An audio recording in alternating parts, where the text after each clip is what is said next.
So I've taken the time to let you into my world a little bit, and I've shared with you the absolute forgiveness and the notice of appointment. And the reason I'm sharing these things with you is so you can help you ascend to the mind and understand equity. So this is my court case where they were trying to give me 10 years in prison for resisting arrest, assault on an officer, possession of a concealed firearm, yada, yada, yada, all these stupid charges, right? And so I just want to show you some of the things that were executed during this court proceeding. One was a letter rogatory for relief that I read to you not too long ago, okay? Two, the FOIA request, the common law FOIA request for all the alleged judges' information and intel that he's supposed to have. Memorandum of law on sovereignty of the people. All right, this goes back to the Bible, ladies and gentlemen, supported by all these case laws and the Constitution. All right, this is the common law copyright, and actually, it's a common law copyright, but this is actually what Hillary and Bill Clinton used. All right, I dug it up, took some time, found it.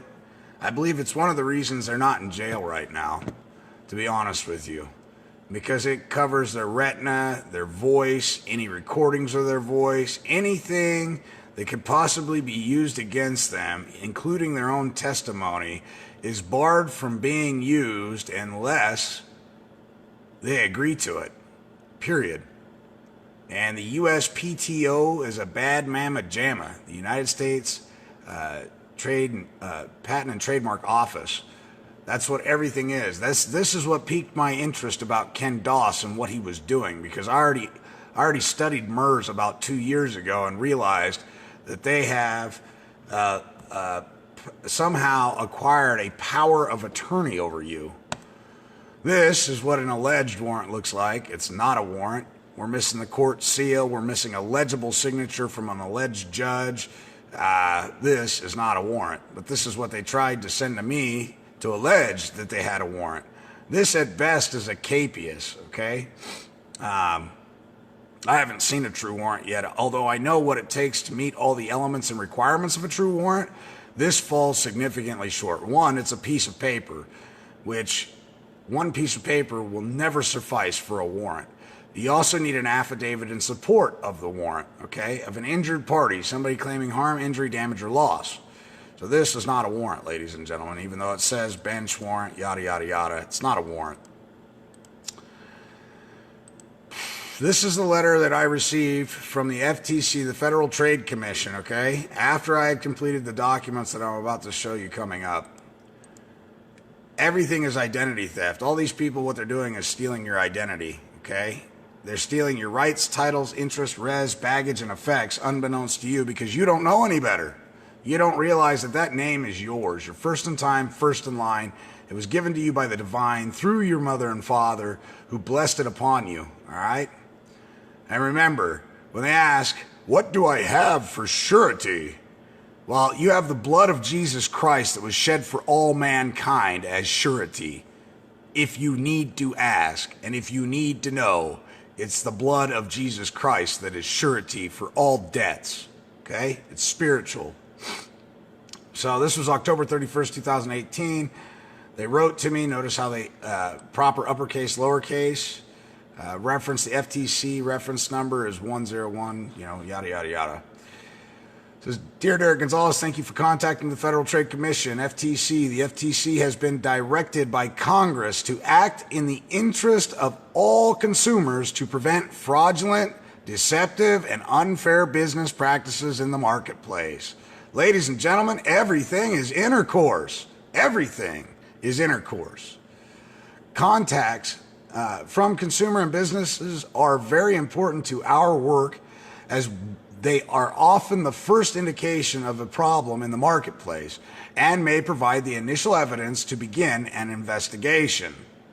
While the FTC is not able to intervene in individual disputes, the information you have provided has been recorded in our secure online database, which is used by thousands of civil and criminal law enforcement authorities worldwide. They've now been put on notice.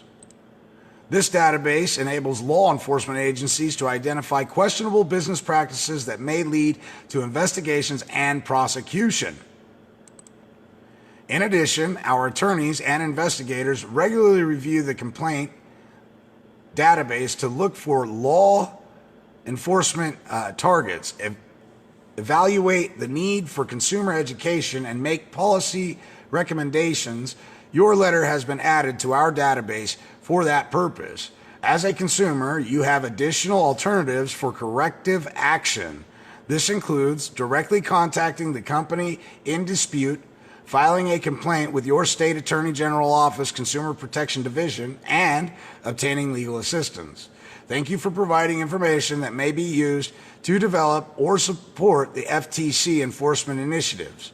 You can find free education material on a variety of consumer topics, press releases, and other important information on our website, okay? www.ftc.gov. Sincerely, Consumer Response Center.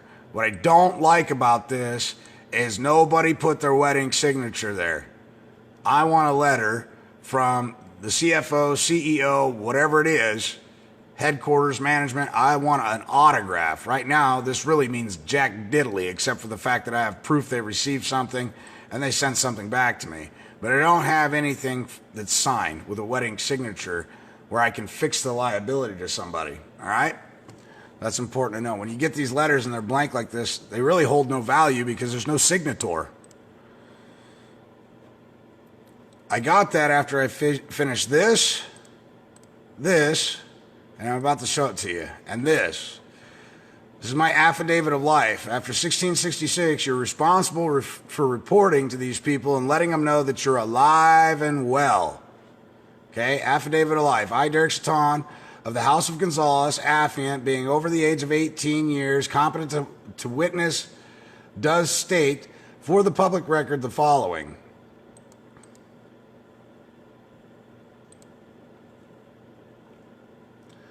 That the public record on file with the Office of the Register of the State of Arizona, located at the state capitol, Phoenix, Arizona, shows that the entity known as Derek Chaton Gonzalez, which this should be all capital letters, took the first breath of life on the 10th day of the month of June in the year of 1984, 6/10/1984, and that as of the date of this affidavit of life, the entity known as Derek Chaton Gonzalez is still alive and breathing, and since the 10th day of the month of June in the year of 2002, June 10th, 2002, has not surrendered nor abandoned any claim of life, nor of any and all claims of estate, to include but not limited to Derek Chaton Gonzalez, the nom de guerre, the entity, and the attachments, Exhibit A and B, to this affidavit are considered as points and authorities of law. And further, affiant saith not, I, Derek Chaton, of the House of Gonzalez, do affirm that I have read the above affidavit and do know the contents to be true, correct, complete, and not misleading. The truth, the whole truth, and nothing but the truth. All right? This was done October 5th, 2018. See my seal. That's actually a blood thumbprint covered with tape. That's a blood covenant, a blood contract. There's my seal. You can see where I used the silver dollar to make the impression. My thumbprint in the middle, and then my gold signature on top of it, my seal. And then my witnesses, of course. All right, same thing. We, the undersigned witnesses, attest that we individually and collectively know the entity known as Derek Chaton Gonzalez to be alive and breathing, and that he is not lost beyond the sea, but walks among us upon the land, and that we did witness him affix his autograph to the above affidavit of life, and also to place his right thumbprint in his own blood upon this document. Exhibit A, Corpus Juris Secundum, Section 16, page 892, facts of death. Death of a person on whose estate administration is sought is a jurisdiction requisite, and while the presumption of death arising from absence may present a prima facie case sufficient to warrant a grant of administration, yet if it is subsequently develops that such person was in fact alive, the administration is void. While it is true that the presumption of death arising from a person absence unheard from for a considerable length of time, see death section 6, may present a prima facie case sufficient to warrant a grant of administration on his estate. The arising of such presumption does not take the case out of the operation of the general rule on the subject, and if it is made to appear that the person was in fact alive at the time of such administration was granted, the administration is absolutely void.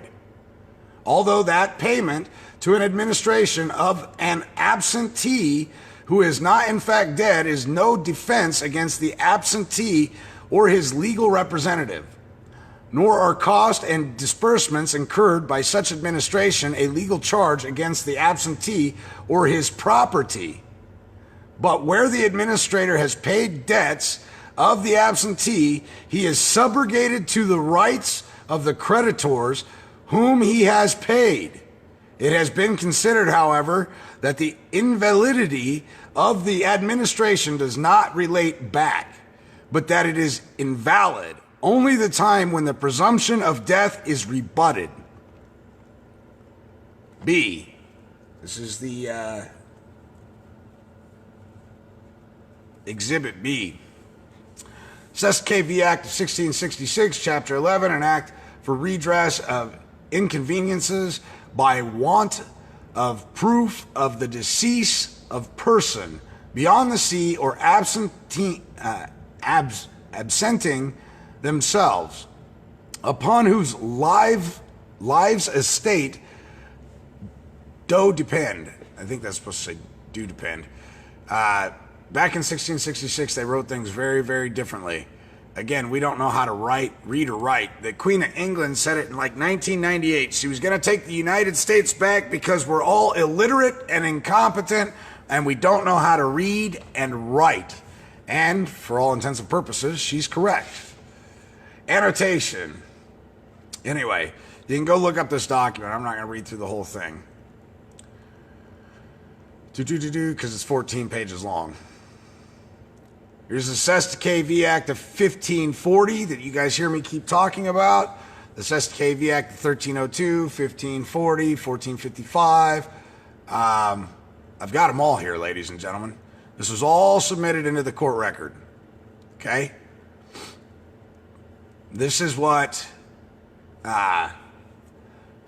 this got sent off to 56 locations, including the Vatican, the Queen of England, Parliament, the Attorney General, Secretary of State, Governor for the state that I was currently in at the time, the Attorney General, Secretary of State, Governor for the state that I was alleged to be born on.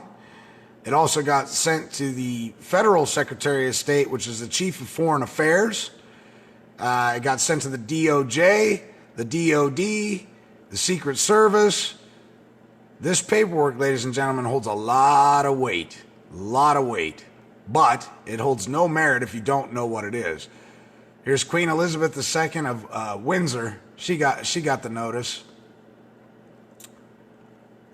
And there's my thumbprint, my visage. All right. All that stuff you don't really need to see. All that stuff really doesn't matter. And there's the cat's meow. Dink.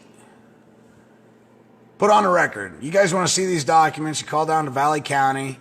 They're public record. They're filed on the miscellaneous record. And I had a third-party intervener file them for me. All right? So I've got somebody who can testify to the fact that the documents, I put him in a position of trustee to file these documents while I was Nebraska's favorite fugitive. Because I had to have somebody go in and file these documents for me. I couldn't do it myself. So they were filed November 2018, 2 o'clock, 2:45 p.m. It's book 72, page 234 of the miscellaneous, Paula Musil being the clerk for Valley County. And it's there. It cost me $88 to file all this onto the record. All right? Now, let's go here. The next thing is the DBA. Some people are against it, some people are for it, but in order to be engaged in commerce, you have to have a game piece. And your game piece, much like on the Monopoly board, is going to be your DBA. Then I have a fee schedule here, and this was just a generous fee schedule. I was being so polite with this because my new fee schedule is absolutely nasty. Very, very volatile and not nice because I don't want to be played with. I'm not a field mouse. You're not just going to play with me and get away with it. So this is my fee schedule, all right? I'm an attorney in fact, a private attorney general. I know the law. I abide by the law. I'm a lawful man.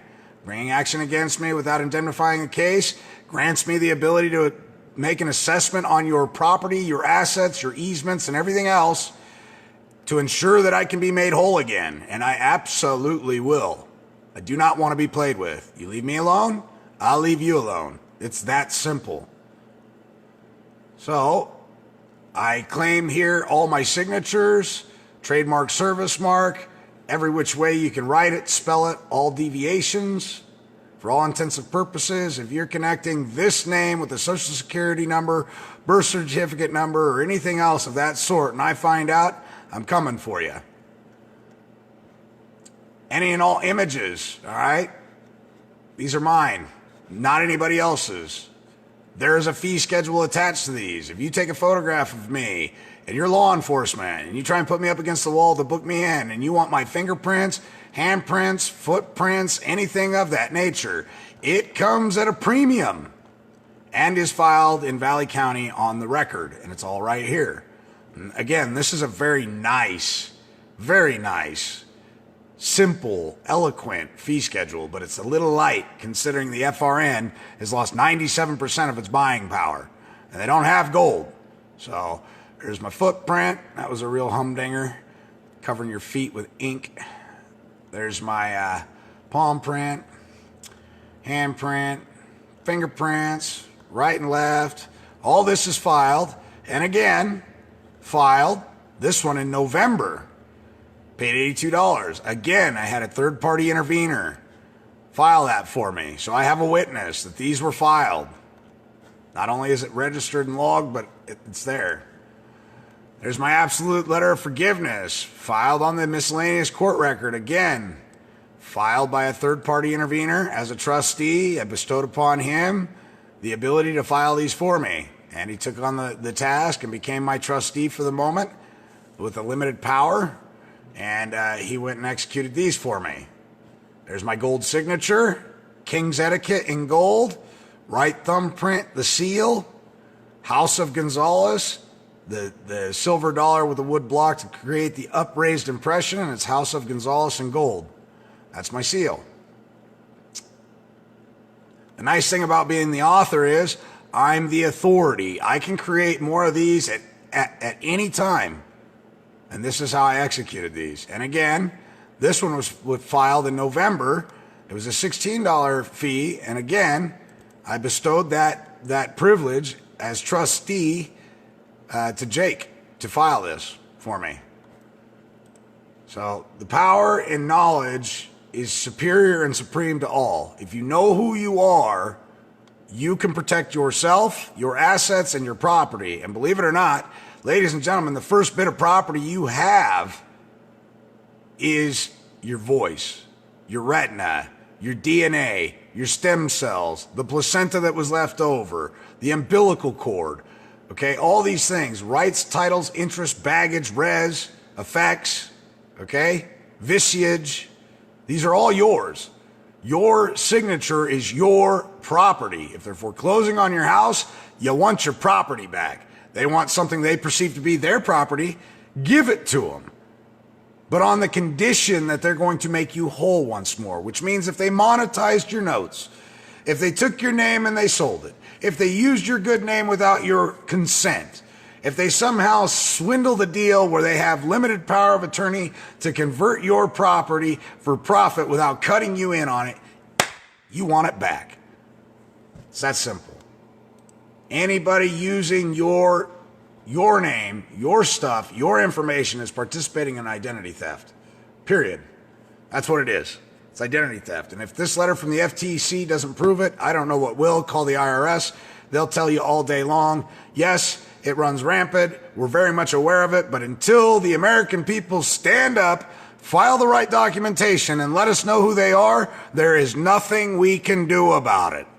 They know about it, ladies and gentlemen. The IRS is very keen on the fact of what the de facto government is doing with your material, your information, your signatures without your authorization. They know that they're monetizing your good name and not paying taxes on it.